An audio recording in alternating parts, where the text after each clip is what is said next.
Welcome back, listeners, to northeastvalleynews.org. It is Tuesday, September 5th. It's a new semester.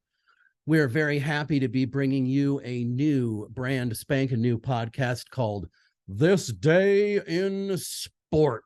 Woo! Nice. This is going to be two segments. The first segment is going to be called the 2-minute warning, where we're going to go rapid fire around the studio and talk about something for 2 minutes that's interesting to us. And hopefully it will be interesting to you as well. Then we are going to take a short break and hear from our sponsor, northeastvalleynews.org. And when we come back, we're going to have the main event of the evening. Shout out Bruce Buffer. Nice. And then that is going to be a discussion today about college football realignment. I can't wait to talk about that. Lots of stuff going on with that.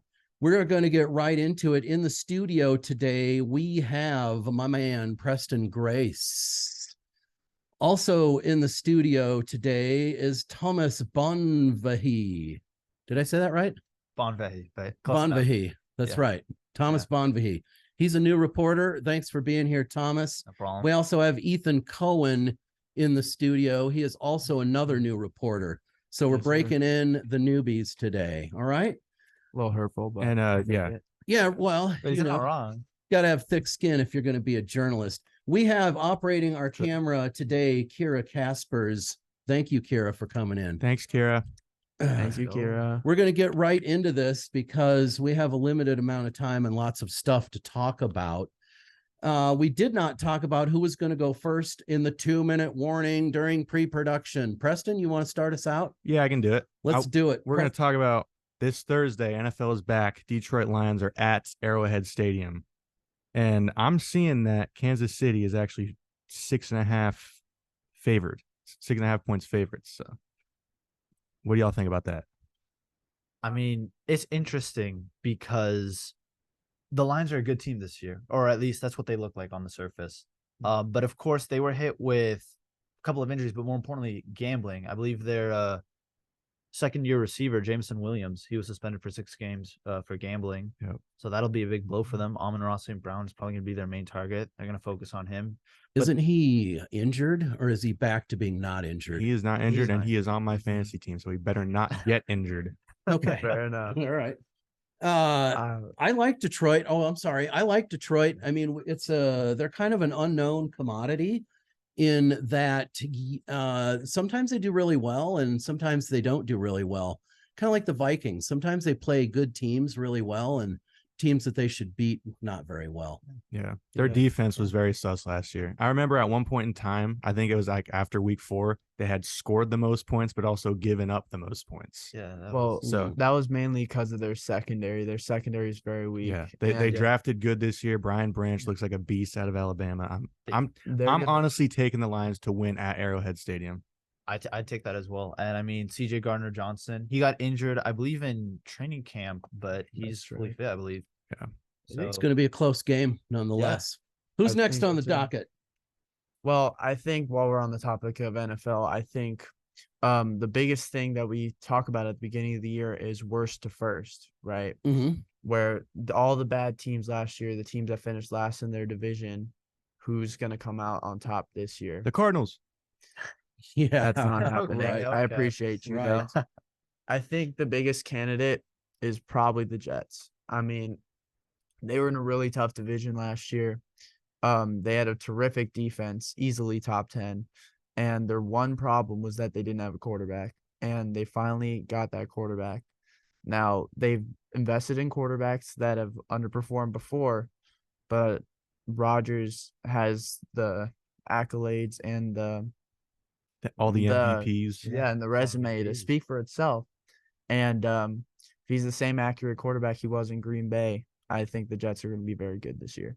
Jets. Jets. I think it's going to be super interesting to follow that storyline just because of all the new pieces, you know. I think everyone's kind of interested to see if there's going to be a train wreck or if it's just going to Yeah. work out perfectly. And they But- are on Hard Knocks this year, so it'll be They are. really fun to watch. And They got it's- Buffalo week 1, so they got a big test Yeah. right out the yeah, gate. And- that is for sure going to be a big And test. with Rodgers being so old, he's probably maybe got 2 years left in the tank. And I've been hearing people say, or rumors saying, that once he retires, they're going to go back to Zach Wilson at quarterback. But because he's been behind Rodgers for 2 years, Rodgers kind of now accepted that mentor role. So they could go back to Zach Wilson, and he might be better than he was this first 2 years. I think he will be. Great. 'cause 2-minute warning. All right. Ethan, what do you got for us, pal? All right. All right, well, Thomas, I'm sorry. yeah, switching ahead. from So- football. right. Let's go I didn't know to- who I was talking to. Go ahead. We Yeah. talked about football. You're going to talk about other football. Yep, the other one. Okay. Or soccer. Well, the Spanish FA, they're in hot water. Luis Rubiales, he is the president of the Royal Spanish Football Federation, or RFEF for short. He's also one of UEFA's vice presidents, and Spain won the FIFA Women's World Cup. Congratulations. And Jennifer Hermoso, one of the players, received her medal, and Luis Rubiales, he kissed her on the lips forcefully, no consent. She went on an Instagram live feed, said she wasn't happy about it. And I wouldn't be happy about that. That's either. not yeah, cool. and it that's isn't. messed up. And he got a ton of backlash, obviously. I mean, with the biggest one being Iker Casillas, who helped the men's team win their first and to this day only World Cup in 2010. He was a captain. The RFEF, though, came out with a statement basically saying, no, Hermoso had consented to the kiss. They stood by his actions. And so 81 players released a joint statement, and they're saying, we're going to boycott the national team. And all 23 of the winning women players were in that statement. And they said, we're going to keep boycotting until the RFEF makes some changes in leadership. And finally, Luis Rubiales had his FIFA license suspended. Wow. I mean, yeah, don't. It's It's a lot messed of up what he did. Yeah, Yeah. that's a lot of stuff. And it was all on camera And- during the award ceremony. Yeah, it's the fact that he's probably not going to get that much punishment either is honestly what's the most angering about that. Yeah. Because like they do this whole thing where like they diminish like these sexual assault Yeah. offenders, and they're just like, oh, it's nothing, they're rich, they can get away with it, which I hate. It's Yeah. terrible. And it's not the first time it's happened. In fact, this week, another player who I might get into another time, he was loaned out to Spain, and he's had a lot of accusations thrown his way. It's terrible. Yeah, mind your manners, I guess. I know, right? Right. Just be decent, huh?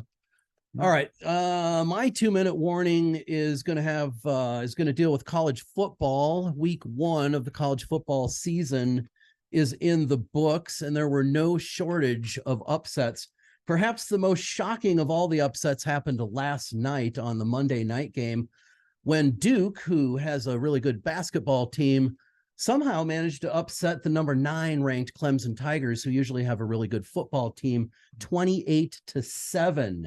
Clemson did not have their normal starting quarterback. He transferred to Oregon State, so they were starting sophomore Cade Klubnik. The Duke students stormed the field after the victory, as you may as they should have. well they imagine. should. The most popular, most anticipated game, perhaps of the weekend, and another upset, was Coach Prime's Colorado Buffaloes going ahead and indeed upsetting the number 17 ranked TCU Horned Frogs. That was such a crazy Yeah, game. that was awesome to see. 45-42. That was lots of fireworks. The coach's kid, Shador Sanders, turned out to be a baller. He threw for 510 passing yards and 4 touchdowns. Quarterback Travis Hunter had 11 receptions for 119 yards plus an interception in that game. Yeah, He played 129 snaps on both sides of the ball. Those are get I that mean, man that's some water. sustainable. those Power are to stats you him. hear every That's day. crazy.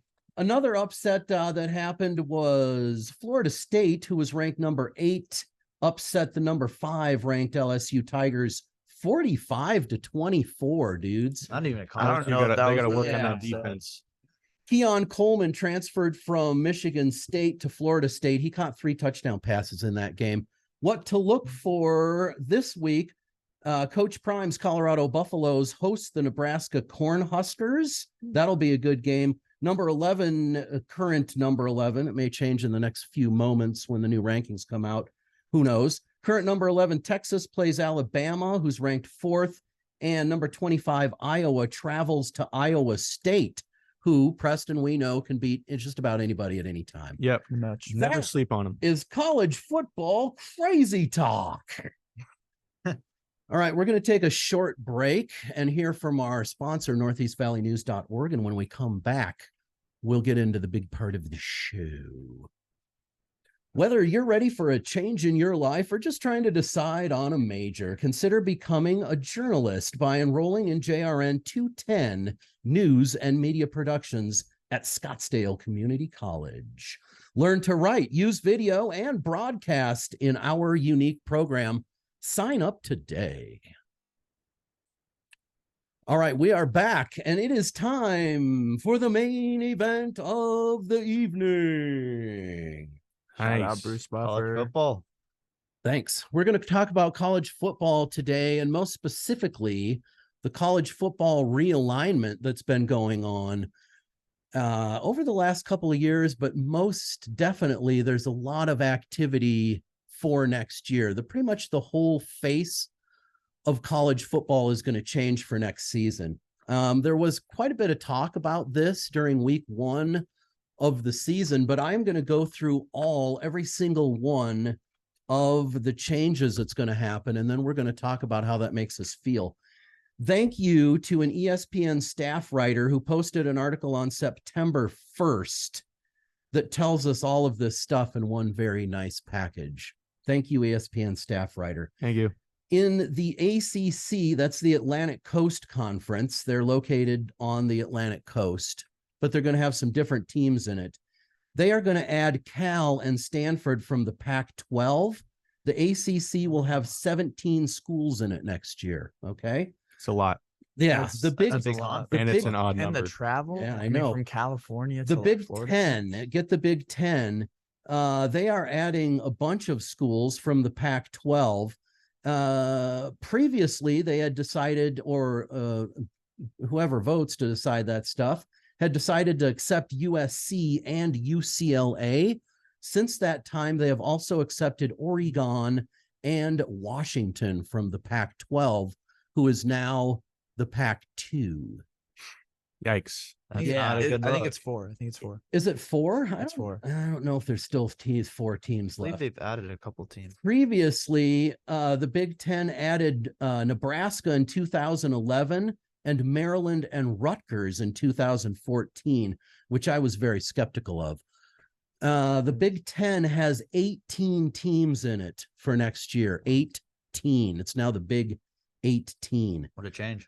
The Big 12 is adding our very own, I say our very own because we're here near Tempe. The Big 12 is adding our very own Arizona State Sun Devils. They are also adding Arizona, Utah, and Colorado. Okay. Texas and Oklahoma are leaving the Big 12 for the SEC.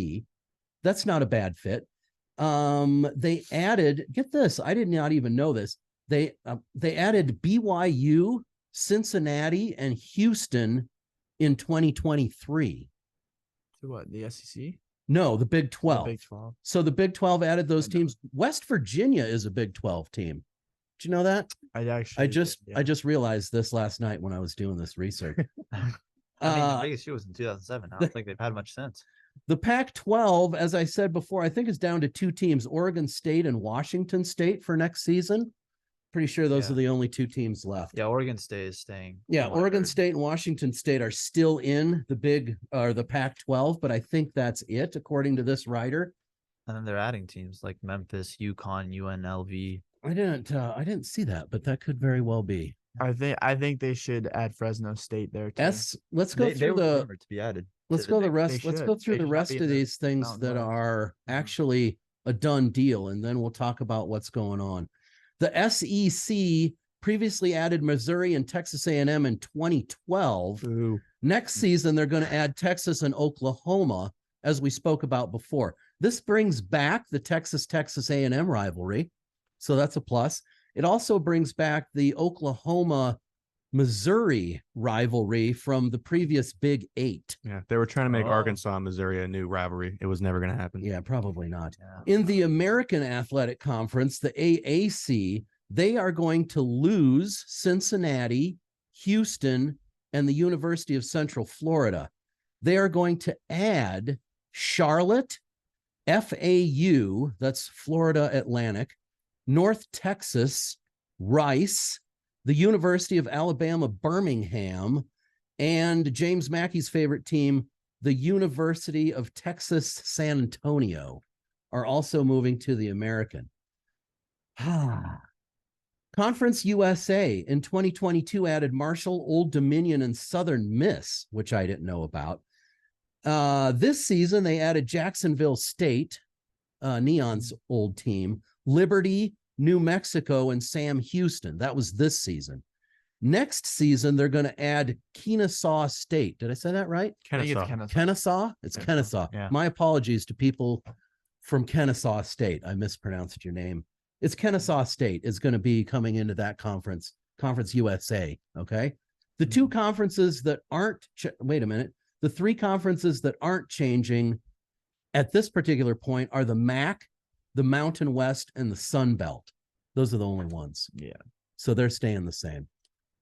Wow. That's a lot to Man, unfold. that's a lot happening. What do you think's causing this, Ole? Well, you know what? When I was doing my research last night, I checked out an article in USA Today that was written by Brent Schrottenbohr. And my apologies to Brent Schrottenbohr if I've mispronounced your name. In August 10th, he filed a story called "Who's to Blame for College Football Conference Realignment Chaos?" And Brent basically is saying that the colleges are changing affiliations to get more money from TV and other media companies to show their games. That's all what it comes down to. So this is according to Brent, it's all about the big dollars. Now, there was some mention in his story that USC and UCLA, who are moving to the Big Ten, would get paid approximately twice as much from their television contract in the Big Ten as they would have in the Pac-12. And the Pac-12, they've been beefing with DirecTV forever now. This was the inevitable. Pac-12 failed to make any kind of to finalize a TV agreement for next season. And I think that's why a lot of the teams in the Pac-12 ran away screaming into the night.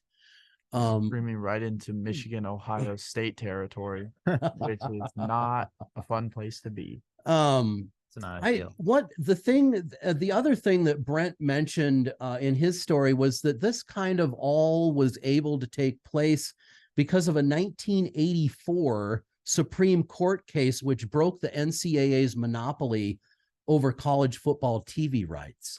Now, 84 was a long time ago. I would have think now maybe technology is changing enough where this is just sort of catching up. The money and the technology is just kind of catching up to where there's so many more options for teams to go somewhere else and get paid more.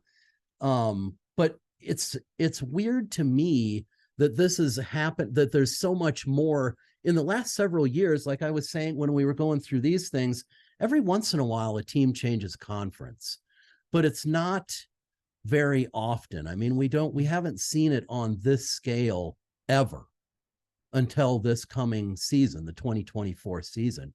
So I just don't understand why it's so much is happening right now. But I do believe it's financial. It's money driven.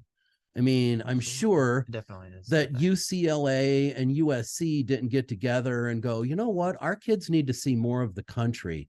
They need to travel more. They need to go to the Midwest and play all of their games. I don't think that was what they had in mind. I think they're trying to make more money. Yeah. I mean, USC, Michigan, USC, Ohio State, those are going to draw big numbers. And with Caleb Williams, who's projected to be the #1 overall pick next year for the NFL draft, I mean, of course they're going to want better coverage for him. They're going to want better coverage for everything. Problem being, when they do actually move to the Big Ten, Caleb Williams will be in the NFL.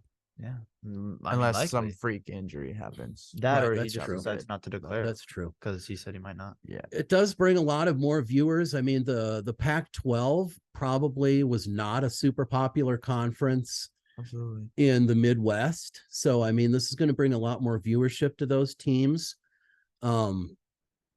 I guess the thing that I don't like is the fact that you used to be able, when you watch college football, if you wanted to see a certain type of game, okay, you could watch the conference that normally brings you that kind of a game. You know what I'm saying? So if you like running the ball, if you like smash mouth football, if you like good defense, you're going to watch a Big Ten game. Okay. Absolutely. Low scoring, lots of running, lots of hitting. Okay.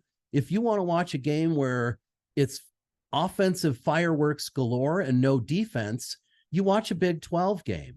You know what I'm saying? Or Lots of Pac-12. scoring, or a Pac-12 game, same thing. Yeah. Okay. I don't know if those teams are going to mesh well. USC isn't a bad fit for the Big Ten, to be honest. I agree. UCLA, not so much. I mean, I don't They're know. gonna get smoked. Yeah, I don't know how They don't that's have going the to turn defense for out. that. So to me, it's that, and it's the regional.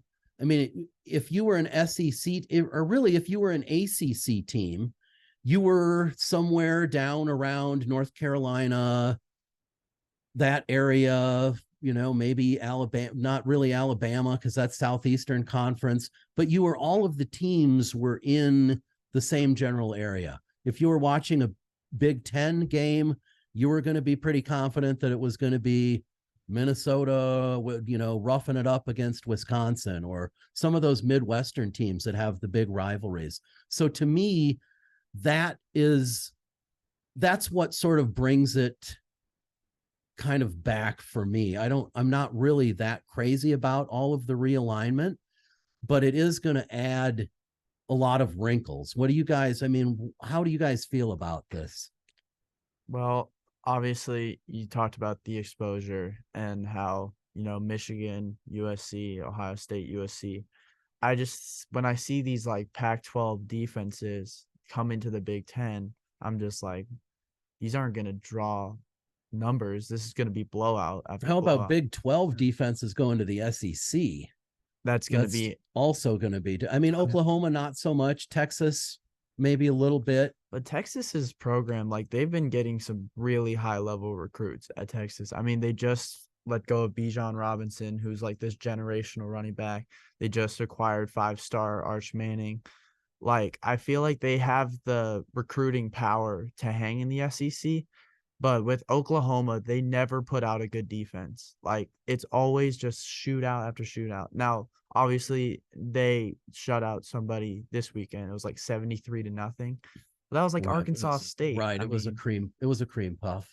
I mean, like, when they face teams like Alabama, LSU, Tennessee, not so much because they always have shootouts, but Alabama especially, and Georgia, like, they're not going to be able to hang. Mm-hmm. Because of how overpowered. Right. You look at some teams like Nebraska is actually a reasonably good fit for the Big Ten, to be honest.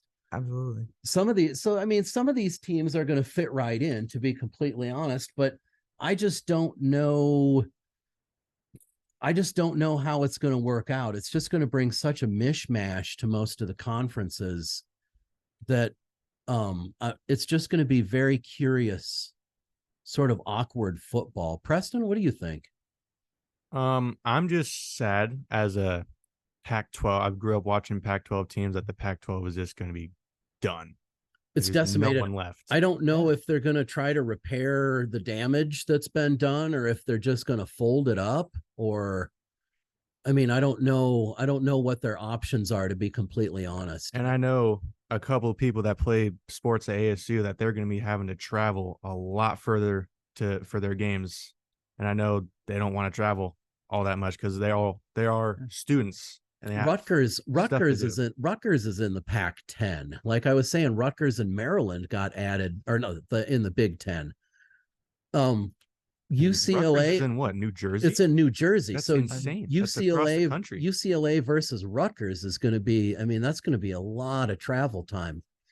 I think what bothers me is that Washington and like UCLA are going to the Big Ten, but Notre Dame still doesn't have a conference, because Michigan Notre Dame games used to be so good, and then they just completely got rid of it.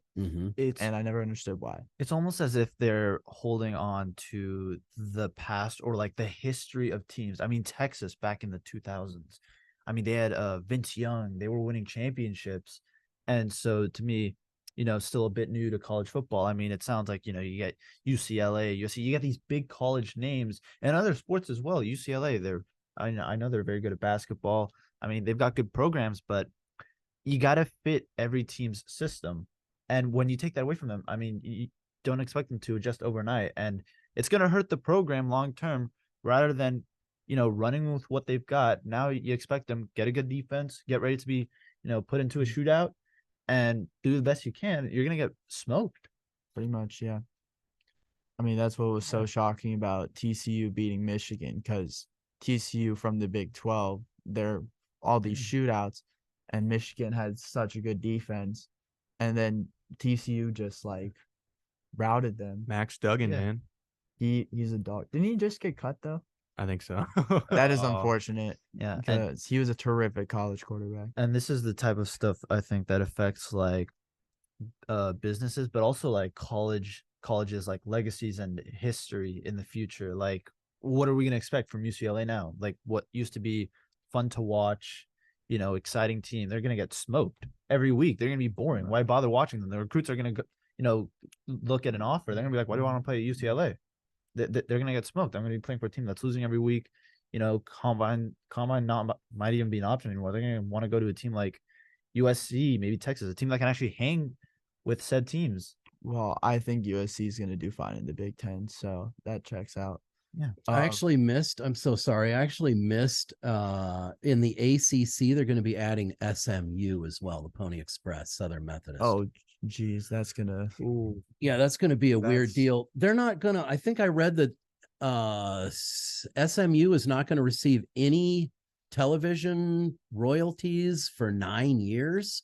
Question mark. What? Why would they do that? I don't know. themselves? It's a long time. It's a real long time. That So they move conferences for TV deals, and then they don't get TV deals. right. Yeah. What I don't understand that myself for sure. I think that's another issue that's kind of been flying under the radar. It happens a lot more in like big leagues, NFL, NBA, but coverage nowadays, like it's not back in the days where the league needed the coverage. It's gone completely reverse. The coverage needs the league. Like, I mean, NBC, you see ESPN, they used to be a powerhouse. Now all they have is Monday night and the draft from what it looks like in the NFL. And so now the same is happening with college. It's like, okay, who's got the most money to give us via contracts for who can broadcast? Mhm.